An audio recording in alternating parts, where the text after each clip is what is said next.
This is Joe Pugh for IFLTV. We're here in London ahead of, in about 2.5 hours' time, 100. Deontay Wilder takes on... Joe, I like the way you said 100. 100. 100th pro fight. Deontay Wilder and Derek Chisora. Derek Chisora and Deontay Wilder, depending on which side of the world you're watching this interview on, because that's the way the billing is. What do you mean? In America, it's Wilder Chisora, and here it's Chisora Wilder. You not noticed that on socials, like? No, because that poster right there is Wilder Chisora. Yeah. Yeah, because is that Wilder Chisora? Well, I've done over for the Americans. Or someone's just made a fuck up. If Derek sees it, it's going right down. That's for sure. Right, we know it's called 100 because is it Chisora Wilder? Chisora Wilder. We are in London. The New York one was Monday. Yeah, in Times Square on Monday it was Wilder Chisora. We are now in Chisora Wilder. Now in King's country. God save the king. We know it's called 100 because it is both of their 50th fights. Also think there's a little subplot here that it's 100% going to be a knockout on April 4th, isn't it? I think it's going to be a war. I don't know, we might see a 12-round absolute shootout. You're the first person to say this, by the way. I do think, but then again, you're talking about Deontay Wilder, still the hardest punching heavyweight of all time. You're talking about Derek Chisora, who does exactly that. I think one thing for sure, it's going to be a proper throwback heavyweight fight. It's not going to be one of those cagey sort of, feel each other out. This is going to be from the first bell on. Long may it last. Yeah, it's got so much to it. Not only is it, two heavyweight icons meeting each other in the O2, live on the zone, Easter weekend, Easter Saturday, the whole build up. But it's, like I said in our first piece, it's probably time to say goodbye. In fact, it's probably definitely time to say goodbye to one of them who will be leaving the sport, and as a legend. No one's going to go out of this empty-handed. Someone's leaving as a legend. I think it's someone's last fight. Derek says it's anyways his last fight, but he's done that last couple of fights. I do think whoever wins goes on and probably goes for all the marbles in the next fight. So it's just got so much attached to it, and here we are. A couple of months out, but. It's people said to me, why is it historic? I said, well, you've got two guys in a generation heavyweights. That's the last 10 years. Since Tyson Fury beat Vladimir Klitschko, you've had this generation of heavyweights. And to be fair, these two have probably been a part of definitely have been a part of the generation even before that. Derek certainly, as he was in with Vitaly Klitschko 16 odd years ago. I promoted my first fight promoted with Derek was 15 years ago in Helsinki. I was going to ask you about that actually. My first fight with Derek. Helsinki. Yeah. Robert Helenius. Yeah. I think 2012? It was. Yeah, I checked it out. It was 15, exactly 15. So it was 2011. Okay. Did you think when you got robbed in Helsinki that you'd be working with him 15 years later going into his 50th fight against the ringed hardest hitting heavyweight of all time, and I believe the longest reigning WBC heavyweight champion of all time? And as we say that, we've got the poster and it is Chisora Wilder behind you. Definitely didn't think that we would be in this moment, but then again, if I thought that and this came true, I'd definitely start betting. But what I would say is, Derek went through so many twists and turns in his career.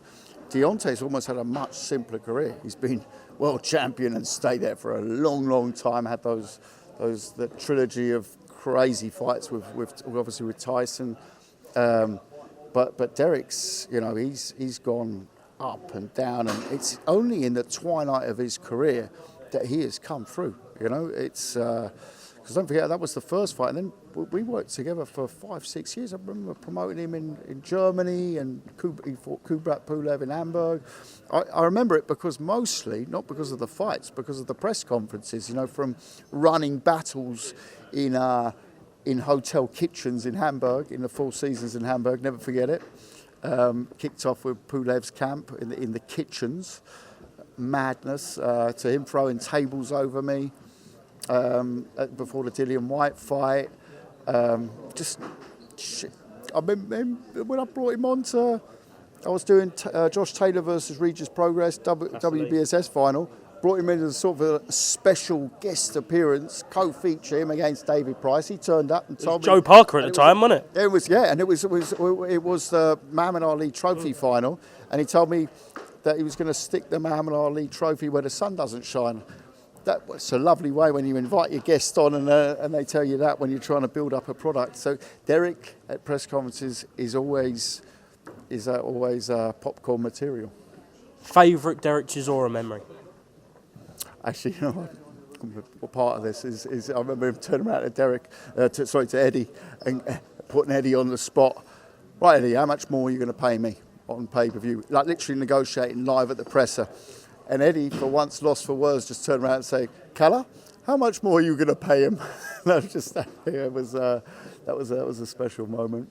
But yeah, I mean, you know what? I think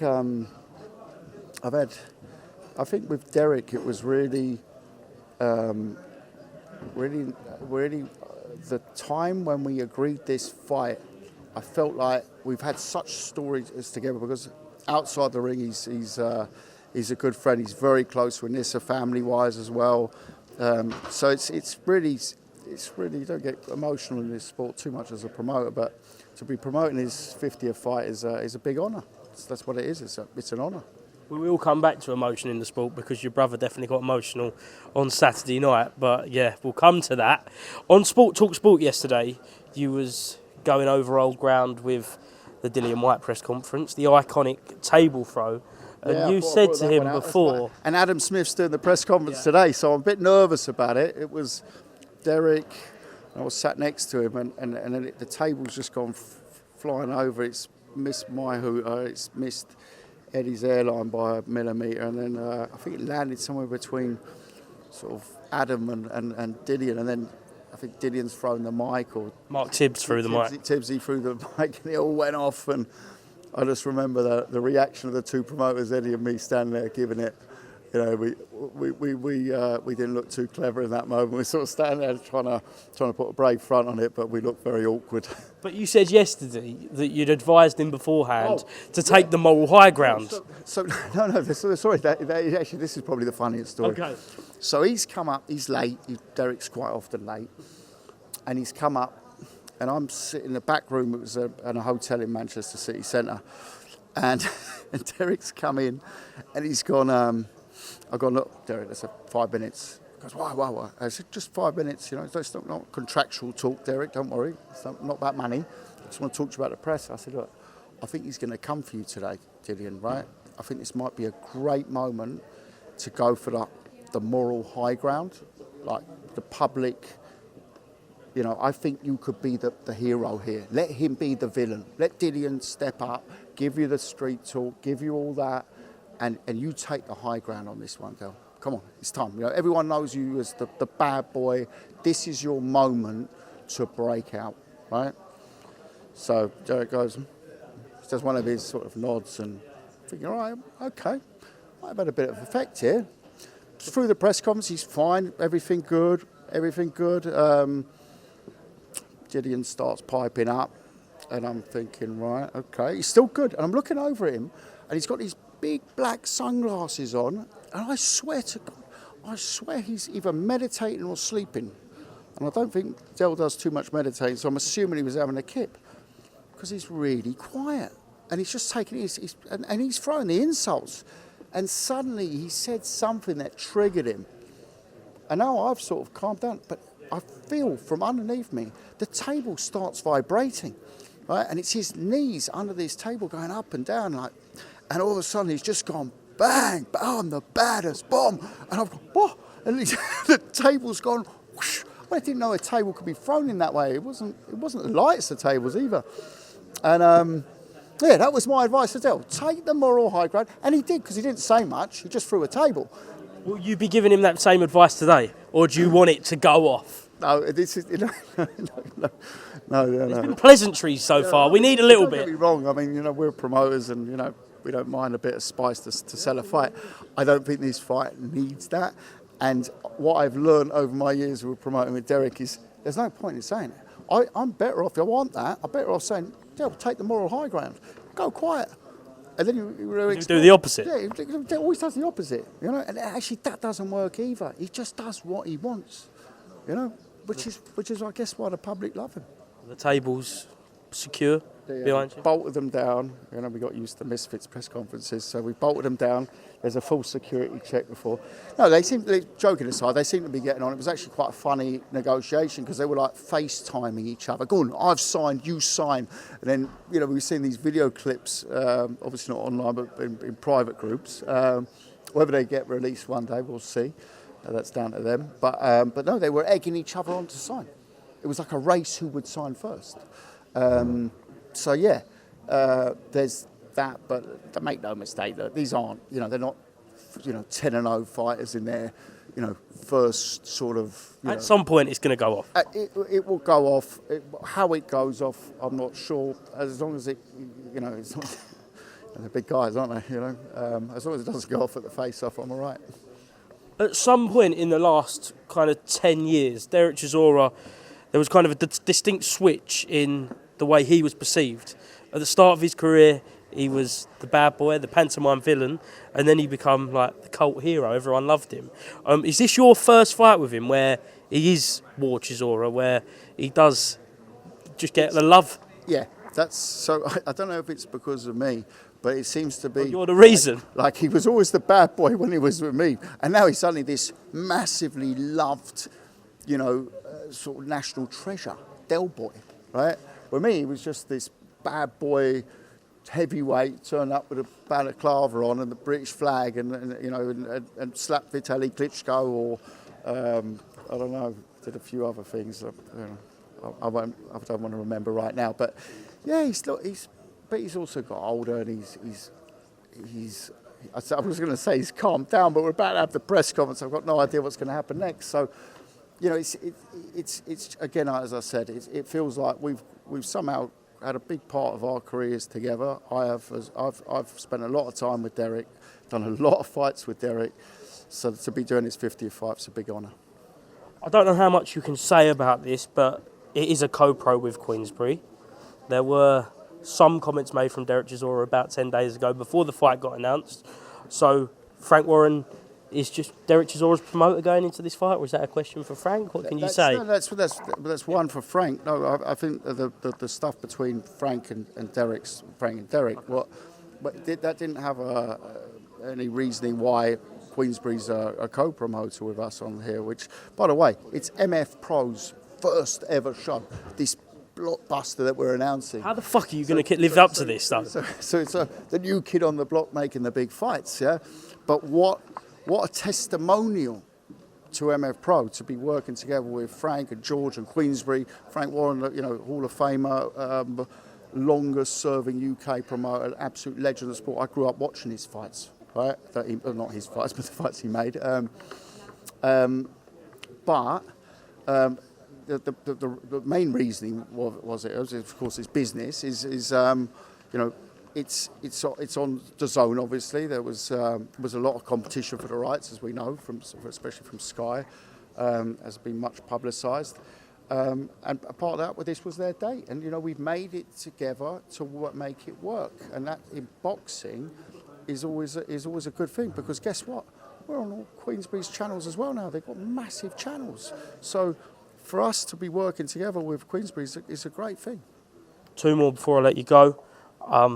Simon Jordan and Deontay Wilder had a very heated discussion today, so I'm told. I've heard. Luckily, I was in yesterday with Simon and Jim. Yeah, I've seen some clips, unofficial clips, very loud, and I'm sure these clips will find their way into the the internet. Don't want to give us a little exclusive. Yeah, no, unfortunately not, because they're not mine to share. But I would say, yeah, there was definitely an incident, and that's all I can say right now. Last one, Josh Kelly, over the weekend. What a night in the northeast! Someone who you've kind of done a lot of work with. I put it out on our socials on Sunday. It was quite an emotional message to write. I do some of those emotional texts after fights, but what was beautiful, obviously, first champion, world champion from Sunderland, a new British champion. That's all beautiful. That's all beautiful. But the messaging here, not just in boxing, but just in sport, in life in general, is the way they wrote, and I say they, the media, and the fans, because the media are led often by fans, is the way people have written off Josh after he lost to Avanesian. I mean, hold on. This is a guy who was sold as the best thing since sliced bread. He's taken a loss early on against an absolutely world-class fighter. Who went on to fight Crawford after. He might, because he stepped up too soon. No, but we only know he stepped up too soon because he was matched too soon. That you don't only know that afterwards, So yeah, okay, that happens. That's not the matchmaker's fault. That's not Josh. It just happens. He's gone away, and I remember meeting him to sign him, and he was well overweight, but he had a glint in his eye. And when I say he had a glint in his eye, he wanted it. I'm 48. I've spent my entire life from babysitters. My babysitters were boxers, around fighters. The glint in the eye of Josh was there. He wanted it still. He was lucky enough to have someone who also believed in him. That was Adam Booth. And we fitted nicely into the puzzle. And then we took little steps, then we took bigger steps. Then Troy Williamson came along, then the world rankings came along. And then it was like one step after another, it got to that position. And also, by the way, credit to Matchroom. A lot of people didn't want to touch that fight. Matchroom stepped up. They put down the money together with the Zone to put the fight on, right? And we rolled the dice, and Josh delivered. He absolutely delivered, and it's such a big storyline, And all the naysayers, it's all water under the bridge now. Get behind Josh, because Britain is an absolute superstar world champion. Let's quickly see if we can get Frank in. Frank, could we quickly greet you for just 1 minute with Mr. KALLE? I thought I was the sharpest dressed until he turned up. Good to see you, friend. You all right, my old son? Good to see you. Very good. Yeah, very Big good. fight. What, last night? Yeah, we're top of the league, Oh, no, top no, of the no, European no, I've League, just had Coogan top of the as well. European League, and in the. You got us in 2 weeks. Sorry? You got us in 2 weeks. We kick your ass. Yeah.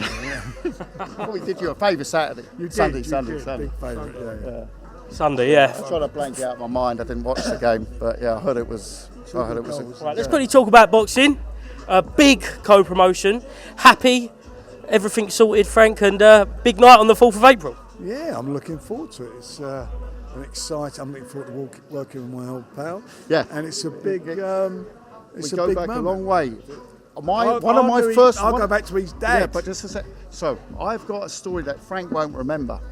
So in my educational internship years with my old man, he took me to a meeting, and it was at Brockett Hall Golf Club, and it wasn't for a game of golf, unfortunately. We met Frank, and it was to discuss Calzaghe Svenotka.